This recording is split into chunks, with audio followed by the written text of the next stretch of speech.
You're listening to Convenience Matters, brought to you by NACS. Whether it's for food, fuel, drinks, or snacks, about half of the U.S. population shops at a convenience store every day. We'll talk about what we see at stores and what the future may hold for our industry. All retailers stress the importance of the voice of the customer. There's no question that it's critical, and it always will be critical. But the retail climate is shifting dramatically right now, at least for the short term, to fewer interactions and fewer opportunities to really harvest insights. But there are ways that people are harvesting those insights, and they are opportunities for you. You can still hear their voice, and we'll tell you how and what they are saying. Welcome to Convenience Matters. My name is Jeff Lenard with NACS. And I'm Donovan Woods with the Fuels Institute. Now, before we dive into it, I want to note that things are a bit different today. We're all working remotely from makeshift home recording studios, but still have the same high quality audio and content that you're accustomed to from Convenience Matters. Also, we are recording on March 26th, and that's important to state in case there are developments that change anything we are discussing today. So when you look at the voice of the customer, you want to find out, particularly right now, what you can do to survive. What is that customer saying that you need right now when we're facing a downturn in face-to-face interactions?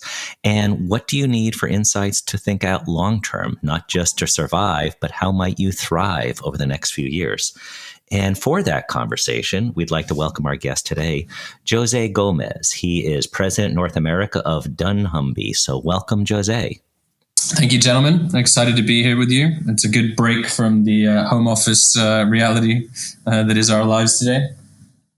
Well, thank you for joining us. And I know one of the things that Donovan is looking at is you have a slew of materials that look at the voice of the customer, but you also have fresh data that is looking at the voice of the customer and what is going on in terms of what they're saying since this pandemic has appeared. Can you talk a little bit about what you've harvested and what the customer's saying?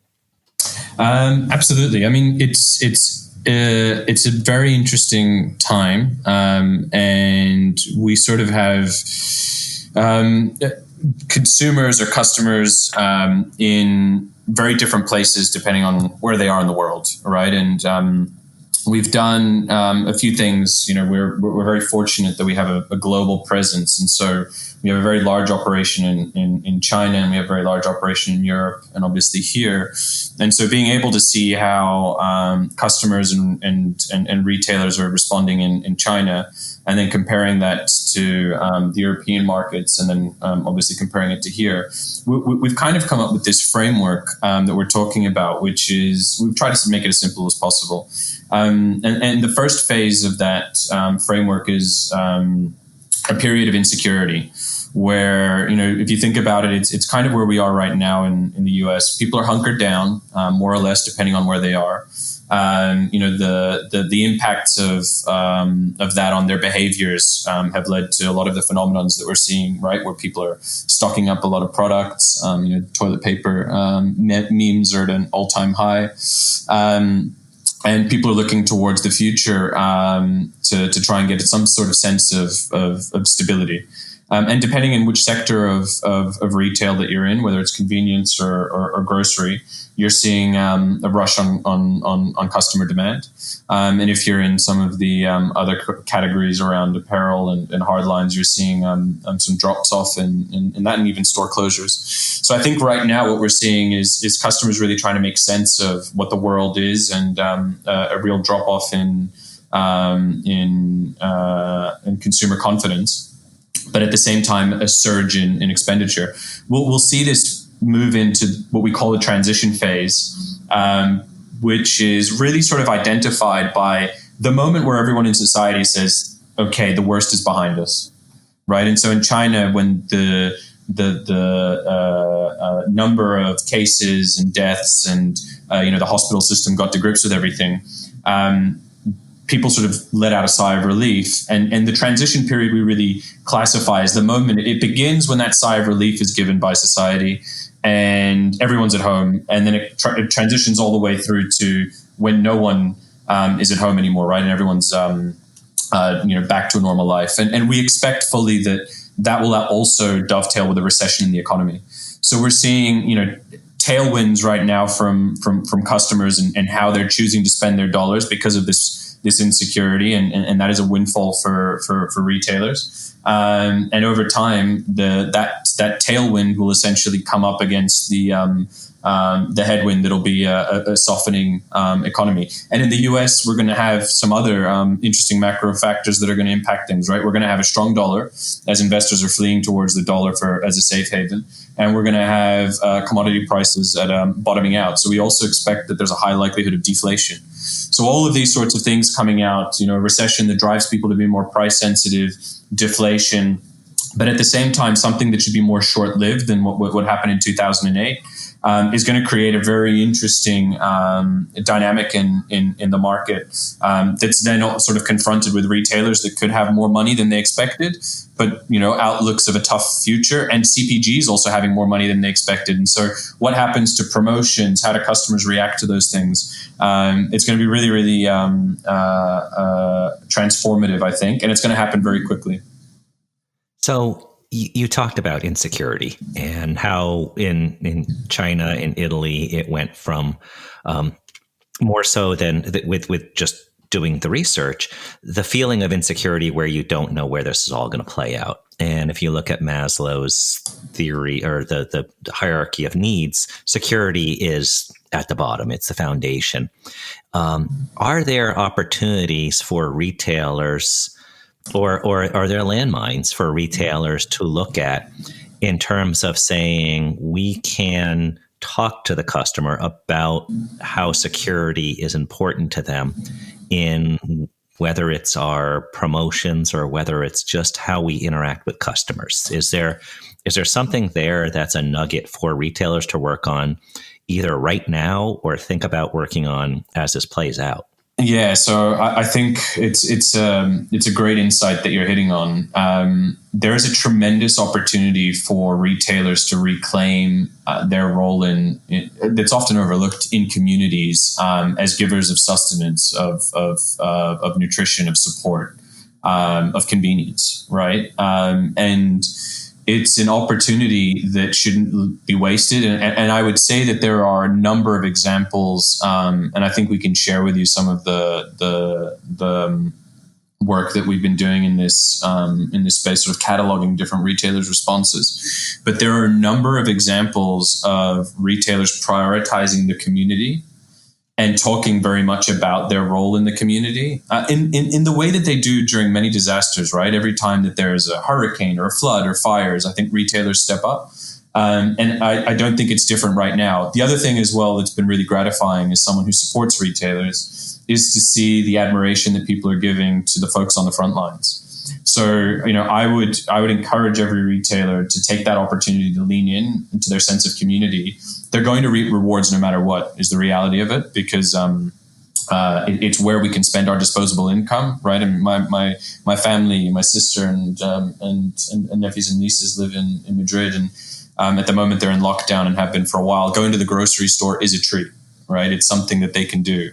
And so, you're going to have that benefit. And so leaning in things that you can do to serve the community will stand you in really good stead coming on the other side of this. The flip side of it that you've mentioned as well is you want to be wary of anything that looks like price gouging. You want to be wary of anything that looks like opportunism at a time when, frankly, you don't need it because you're already going to have this really large windfall. Now, what it is going to do, which is interesting, is certain brands have a greater place in community, right? And when we look at convenience and the brands that perform best, it is those regional brands. And so regional brands tend to have, they naturally have a better link into their communities. And so we're seeing that with convenience retailers, but we're also seeing that with the grocery retailers where the traditional regional chains are being able to enact some great policies. And I've got a few that are top of mind. Rayleigh's out in Northwestern California came up with a seniors basket of goods. So not only shopping times, but also just making food more convenient and cheaper for the senior community. And then one of the others that I loved was, Weiss suspended in on the East Coast, sort of Pennsylvania, suspended e-commerce because of the people that were going into store and they were seeing the e-commerce baskets full and the store shelves empty. And so they made a decision that, it wasn't fair for the customers that were coming into store to not be able to buy product. And so they wanted to recognize that, but they maintained the e-commerce open for seniors. So we're seeing a real sense of community, and certain brands and retailers will be able to latch onto that. We would advise strongly for any retailer to avoid being seen to be opportunistic. There are even laws that are in place to do that, but I would say go one step further on the side of caution. That's a great way to look at it. Being a part of the community, helping, not taking advantage of people. But I guess, Jose, what would you tell a retailer? They're open, their hours maybe have adjusted slightly, but as you mentioned, there may be designated times where their customer can visit. If they're not able to have that same interaction the number of times they used to, is there a way that they could tap into social media or other ways to really connect with their customers? I think there are, but I would say that at this moment of crisis, I think retailers need to be responsive, and the communication should be solely focused on serving and securing people. And what do I mean by that? So serving is informing them of when you will be there and how you are going to be able to serve them, right? So whether there's a one in, one out policy or a maximum number of people, being really clear to customers so that they understand the operational constraints that you're under, that they understand the operational constraints you may have in sourcing product, those sorts of things. And then the other piece is how you're going to keep your associates and your customers safe and healthy. And so I think that those are the two I would focus on. I don't think that right now is a moment that requires sort of social outreach, because if people aren't visiting, it's for to your point, it's for a reason that on the hierarchy of needs is more basic and not something that will be sort of impacted by any sort of outreach or media. So I would very much be in sort of that boat. And I'm sure that, in the convenience space, there are going to be different types of stores that have been impacted, depending on their locations and things like that. And I think that the stores that are hurting and the brands that are hurting more, there isn't a social media play that will hurt less. I think it's needing to ride this out, and certainly in this moment of insecurity, being incredibly respectful and supportive of people in the community. So there's two words that we talked about, insecurity, and that's certainly a critical word in how we think about how the world is now and how the customer is thinking. You also use the word to address that. I've heard the word prioritize a couple times. So is there, and you've talked about how you prioritize and focus in messages to customers. Is there a role for the business also to prioritize and focus in how do they talk to employees and give that message? Because those employees are the front line. And while it's not the time to have marketing promotions like, hey, you bought one of those, the second one's half price or something like that. But what are things that the customer might be receptive to or wants to hear from employees? And that could be a message that we encourage those on the front line to communicate. It's a great observation. I think right now the best channel of communication that retailers have is their staff. And there's a bunch of reasons for it. I think the first one is that they all have a higher purpose in terms of taking care of those folks and making sure that they're well looked after. The second piece is that those people that are on the front lines are being recognized by customers as sacrificing for them. And that's not often, right, that you see someone working at a checkout in that light. And so I think that there is a greater sense of admiration and even time for those people. So, we talk about sort of leveraging the army of your associates and really making making sure that they're getting the message out. I think at the moment, the most important things that associates should be focused on is all of the contextual information that makes people feel comfortable about how product is being handled, how they're being looked after if that sort of thing comes up, how they can assist people that have either disabilities or challenges in mobility. And then also explaining, I think one of the things that everyone at the moment is very empathetic to, right? Whether it's, we're empathetic to the fact that it's rare to have a video conference without someone's child running into the room and jumping on their lap. People are also empathetic to the fact that retailers are struggling to source product. And so having your associates be knowledgeable about the challenges and the workarounds and the creativity that you're using to source from to source those products, and the fact that there may be reduced availability and variety of products because manufacturers are focusing on a few SKUs. I think all of that is important. It's important for the associates to understand how how retailers are responding, and then if they can be the voice of that of that response to customers, then it can be an incredibly powerful thing, and it comes across much more authentic and genuine than any communication that you can do that's either mass or even via social media. Just say there aren't many things in my lifetime that have affected the entire globe like this. And every business, every person, no matter where you're from, what can a retailer take away from this in terms of what this does moving forward with the relationship with their customers? We hope this never happens again, but what's a learn they can take away that will almost redefine what that relationship looks like moving forward? I don't know that there's necessarily a redefinition of the relationship. I think that there are going to be a few changes and opportunities that are very relevant to be leveraged on in the future.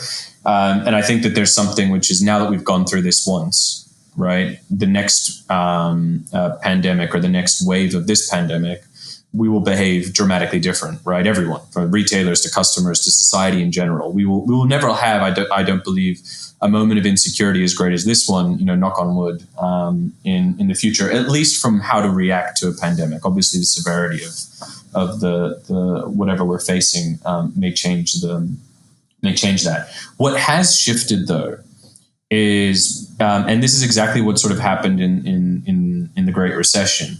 People are going to have experimented things that they never tried before at scale because they're forced to it. So if you think about it, you went to the store, and convenience stores tend to struggle in private brand.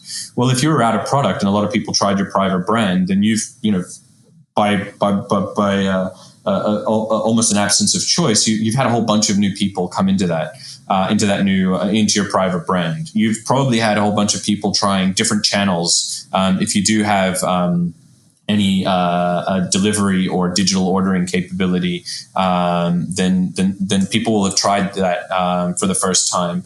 And if you have a loyalty program, more likely than not, more people will signed up. So every single retailer that we work with is showing more people have tried new things with them than ever before, even if that means that for some of them, that's fewer people walking into their store. So when you think about those new engagements, that's the real opportunity, is people were forced or felt a need that didn't need to be met before, that they've had fulfilled.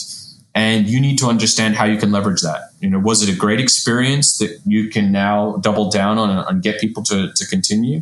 Was it a negative experience, but heck, they've now tried it, so maybe they're open to trying it again? And if they're in your loyalty program, maybe you won back some lapsed customers, maybe you've got some new signees. I'm sure it's going to be all of the above.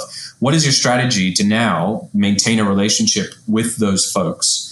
I don't believe that in whatever amount of time, when we come out of the transition, as we're calling it, into the recovery. So those are our three phases. You're going to have insecurity until the worst is behind us, transition until we're all out of home, and then it's going to be the recovery of the economy.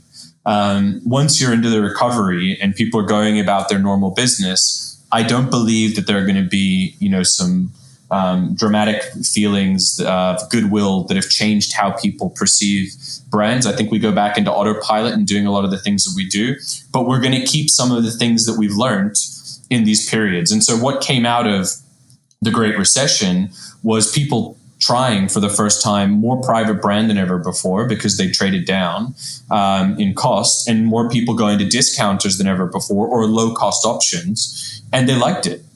And when they were in better economics times, they didn't feel the need to go back.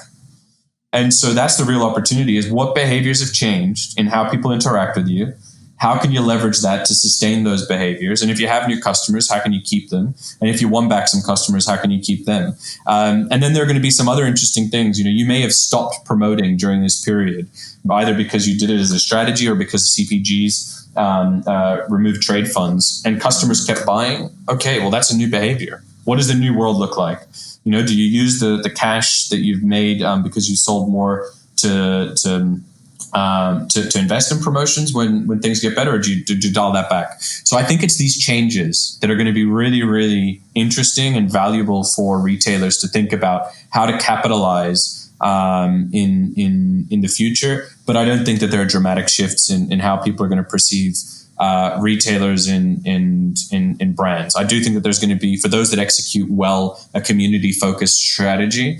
I think that will last for a while. But at the end of the day, if we're in a recession and you have a great community outreach and great community brand, but people can't afford to shop with you, then that's just not what they're going to choose. And that's an excellent point. And also, I was laughing earlier when you're talking about kids jumping in your lap while you're doing a video cast. We've done a lot of various video teams meetings here with our teams. And we've actually had discussions with my family. I'll do an army crawl on the floor, so I won't be in the shot of the video. So those discussions go on. Everybody's aware of them. The dog barking, all this other stuff, and we've been relatively uninterrupted for this conversation.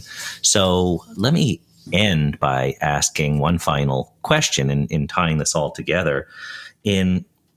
You had mentioned the idea of some of these scalable ideas, and your company looks at the voice of the customer, and you hear customers lean in and get really excited about brands and passionate, and what makes brands tick. But for some smaller companies, let's just say you only have 2 stores or something like that, is there a way, not that they can't use your services, but is there a way for them to think like you? And does that mean just getting together once a day and saying, hey, we made it? What worked? What was interesting? What might we grow on and test a little bit more, because we might have something here that we never knew we had? I think I always tell people, when I'm pitching dunnhumby to a new client or trying to explain to someone what I do when I first meet them, that 10 years ago was completely impossible, because the idea of explaining data analytics or anything like that was beyond the realms of any human. Now it's sexy, so it's become a little easier. But I always boiled it back to the early days of retailing, right? You'd have one store, all your products were behind a counter, and every customer interaction went through you. So if you were missing a product, they would tell you, you would order it. If your prices were too high, you could adjust them. If they needed some support to buy a product, you could either do a promotion on the spot or you could lend them some money. dunnhumby is, we would speak to every customer of our partners if that were viable. Unfortunately, or fortunately for them, they have too many customers, and so that's not feasible. And so behavioral analytics and research becomes essential to understand what customers want. So if you only have 2 stores, you have a competitive advantage against largest chains. The first being that you can speak to a very large proportion of your customers and interact with them on a very regular basis, which large chains can't do. So, the first thing I would do is say anyone that isn't tapping into what customers are saying on a regular basis, on the things that are most important to those customers, to know how well you're doing versus the competition and how well you're doing to serve them, you're missing a huge opportunity. Whether you have 2 stores or whether you have 2,000 stores, that needs to happen. And if you have 2 stores, then research is probably going to be tough to do. But speaking to lots of customers research through speaking to lots of customers is absolutely doable, and it'll give you a great feed. I think the second piece is that analyzing data, whether you do it with a third party or whether you're using more simple solutions and not being overly sophisticated with it, is becoming doable for any size of organization. And so having your data in a way that allows you to hear the voice of customer, of those that you're not actually being able to listen to, is becoming accessible. And remember, although people talk about customer data, Donovan, we talk about customer data. Sales data is customer data. Sales are made by people. So if all that you can get is understanding what's selling the most and at what time of day and what products are bought together and those sorts of things, that is all important. Blend it with your customers. The third piece, I would say, for any retailer, big or small, perhaps even more important for the small ones, is who do you compete with, right? Who are the other retailers that your customers drive by you to go to? What missions are they fulfilling with you? What missions are they fulfilling with the competition? Is there any overlap? And how can you get them to fulfill the missions that they're already fulfilling with you more often? Don't worry about the ones that they don't do with you, right? If they don't do a big shop with you, if there's a part of the assortment in the convenience sector that you don't have, don't worry about being necessarily what you're not. That's something that we typically see retailers getting caught up in. But if people are already doing some missions with you or a mission, how do you get them to always do that mission with you, right? So that you become the place of choice. So understanding your place within the competitive set is really important. So if you can do those three things, be really attuned to what customers are saying, be open to it, make it part of your process of analyzing results, to sit down with customers and get that feedback, do research in the stores, whatever it is that you can do. If you can get your data in a way that you can analyze it, even in a simplistic fashion, and if all it is sales data plus the research that you do in speaking to customers, that's fantastic. And then the third piece, if you can be really clear about what you do and how you serve customers and what are the other options that they have that they may or may not compete with, that compete with you and that they may or may not choose, and how you can be better and how you can win just one more visit in the mission that they're already doing. If you do those three things, I think that you'll outperform significantly, and you'll be really in tune with what matters most to your customers and serving them better. Well, thank you very much, Jose. And I know that you'll be joining us at the NACS Virtual State of the Industry experience. That launches on April 14th. Go to convenience.org, sign up, learn more information about that. And Jose, how can they learn more about dunnhumby? Well, there's the usual channels. You can go to the website at dunnhumby.com. There's also a wealth of material that we share out on social media. So we've been doing, and we will be sharing some things around coronavirus. I think one of the things that we're very proud of is, in the same way that I told you that we've asked retailers to lean in, we're doing exactly the same thing. We're trying to be as supportive and proactive with customers and with non-customers around how they can serve communities better. So any insight that we're gaining and gleaning, we're trying to make that available to everyone so that they can serve better. We want society to win during this insecurity period. And so that's the method that we've been doing. But if you reach out to there, or if you want to send me an email, it's jose.gomez at dunnhumby.com. We'll be more than happy to connect with any retailer. Well, thank you once again for joining us today. Thanks for having me, gentlemen. And thank you all for listening to Convenience Matters. Convenience Matters is brought to you by NACS and produced in partnership with Human Factor. For more information, visit convenience.org.